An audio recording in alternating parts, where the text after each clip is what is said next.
Hi, I'm Dan Abe, executive producer at 343. And this year at E3, we're really excited to announce Halo Anniversary to the world. We wanted to give an example of campaign, so we used Silent Cartographer to really highlight some of the exciting features we're developing for the game. And now we want to share this with the rest of the world. So this is really your chance to get a behind-the-scenes peek at what we're doing with Halo Anniversary. Hope you enjoy.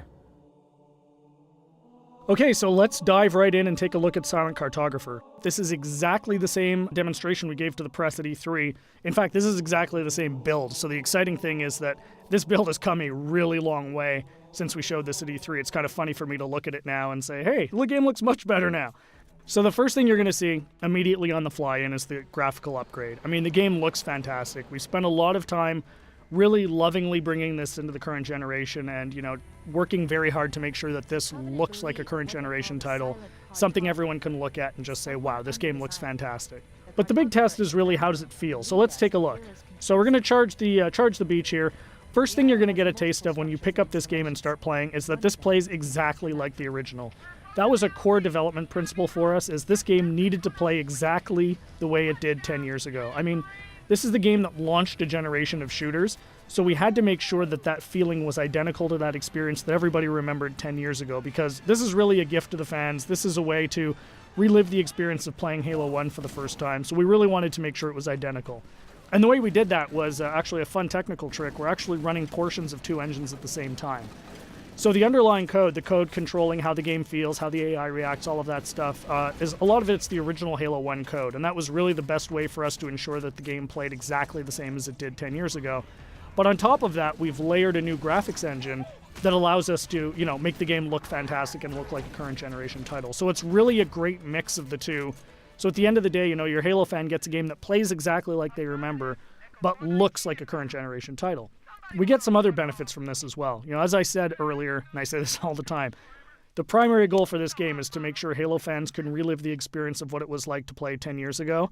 And one of the big tools we have in our box to do that is Classic Mode. So what's Classic Mode? At the touch of a button, you can swap back and see how the game looked 10 years ago. So here it is. This is, Halo 1 10 years ago. And it's really a magical feature for Halo fans, because this just lets you go back in time and see exactly how this game looked 10 years ago. But the fun part is you can come back at any time. So Classic Mode gives you the ability to go back and forth whenever you want at the campaign. So one of the things that's fun to do is get out to a spot like this that, just looks beautiful. You've got the water, the sun reflecting over it, the Halo ring in the background, and say, hey, what did this look like 10 years ago? Touch a button, and there it is, right? I mean, it's really, really, really a lot of fun to go back and forth between the two modes. And this is something I personally get the most excited about. And I think, the fans are really going to love it too. This was definitely a big win at E3. As you can see, the other benefits you get from the new version is you've got the splash effects, the dust effects as you get back onto the beach. The game just looks great. The other thing that's fantastic is, for the first time, we're going to have co-op over live for the campaign. So you can hop onto the Warthog with a buddy and just plow through this game and, start mowing down grunts and elites and, just team up with a friend. Get on, go, hook up on live and play through the campaign together. And, we think people are really going to love that too. I often say, what would Halo 1 be without the Magnum? And, of course, the Magnum's back. Everyone remembers that fantastically overpowered pistol that just enabled you to walk through and just mow through hordes of enemies. Tremendous amount of fun. So, we're excited to bring that back as well.